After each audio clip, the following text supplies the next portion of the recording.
یہ آیت کریمہ اپنے دامن میں اتنی روشنی اور اتنی جامعیت کے ساتھ دین کا خلاصہ ہمارے سامنے رکھتی ہے کہ ہماری روحیں وجد کرنے لگ جاتی ہیں۔ تو ارشاد فرمایا، بے شک اللہ حکم دیتا ہے عدل کا، احسان کا اور قرابت داروں کے ساتھ حسن سلوک کا، اور منع کرتا ہے بے حیائی سے، منکرات سے اور سرکشی اور تمرد سے۔ اور یہ اس لیے فرما رہا ہے کہ تم نصیحت پکڑو تاکہ تمہارے سینے ہدایت کے نور سے روشن ہوں اور منور ہوں۔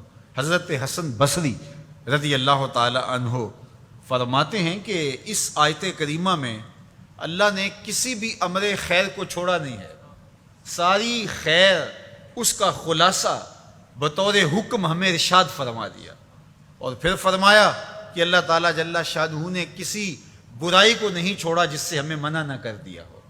ابن عاشور نے لکھا ہے کہ جتنے بھی مفاسد ہیں، جتنے بھی گناہ ہیں، ان گناہ کی جڑ یہ تین چیزیں ہیں: بے حیائی، منکر اور بغی۔ اور ان تین چیزوں سے منع کر کے گویا سارا راستہ بند کر دیا گیا گناہ کا اور برائی کا، اور تین چیزوں کا حکم دے کر کے خیر کے سارے راستے کھول دیے گئے۔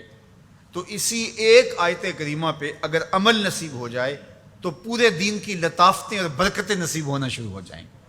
تو تین چیزوں کا حکم دیا کرنے کا: ان اللہ یامر بالعدل، بے شک اللہ عدل کا حکم دیتا ہے، انصاف کا حکم دیتا ہے۔ اگر تم نجات پانا چاہتے ہو تو غصے کے اندر بھی اور سرشاری کے اندر بھی تمہیں عدل سے، انصاف سے کام لینا پڑے گا۔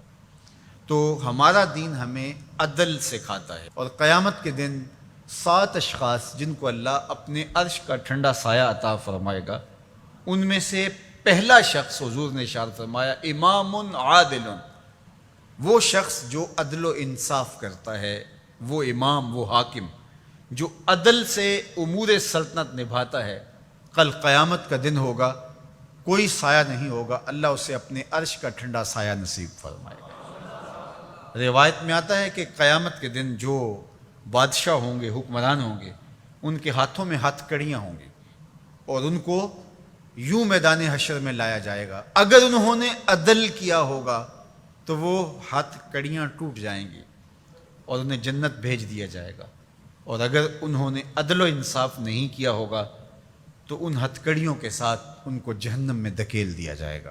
ہمیں عدل کرنے کی تلقین کی گئی۔ ملکوں کے اندر طمانینت، سکون اور قرار عدل کے ذریعے سے آتا ہے۔ ایک عربی کا مقولہ ہے، الملک یدوم بالکفر ولا یدوم بالظلم۔ ملک کفر کے ساتھ تو قائم رہ سکتے ہیں لیکن ظلم کے ساتھ قائم نہیں رہ سکتے۔ علماء نے عدل کے حوالے سے یہ بات بھی لکھی ہے کہ اس کا مطلب اللہ نے ہمارے اوپر جو بھی فریضہ عائد کیا ہے اس کو پورا کرنا یہ عدل کہلاتا ہے۔ لوگوں کی امانات کو ادا کرنا یہ عدل کہلاتا ہے۔ ظلم کو ترک کرنا اور انصاف کا بول بالا یہ عدل کہلاتا ہے۔ اس عدل سے مراد صاحب حق کو حق دینا ہے، جس کا جو حق ہے اس کو دینا یہ عدل کہلاتا ہے۔ اللہ جو ہمیں عدل کا حکم دیتا ہے، اس کا مطلب ہے ہمارے ذمے جس کا حق ہے، ہمارے باپ کا ہے، ہماری اولاد کا ہے، ہماری ازواج کا ہے، ہمارے اہل خانہ کا ہے، ہمارے ہمسایوں کا ہے، دوستوں کا ہے، جس کا بھی حق ہمارے ذمے ہے، بلکہ فرمایا کہ تیرے نفس کا تیرے اوپر حق ہے۔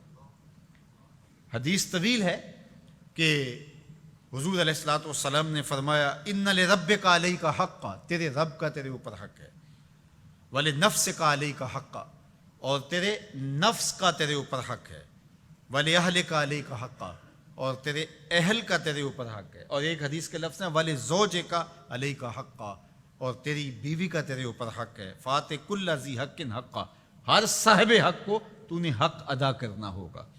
تو جس کا ہمارے ذمے حق ہے، جب ہم وہ ادا کرنے لگ جائیں گے تو یہ عدل قائم ہوگا، اور عدل قائم ہوگا تو معاشرہ پرسکون ہو جائے گا۔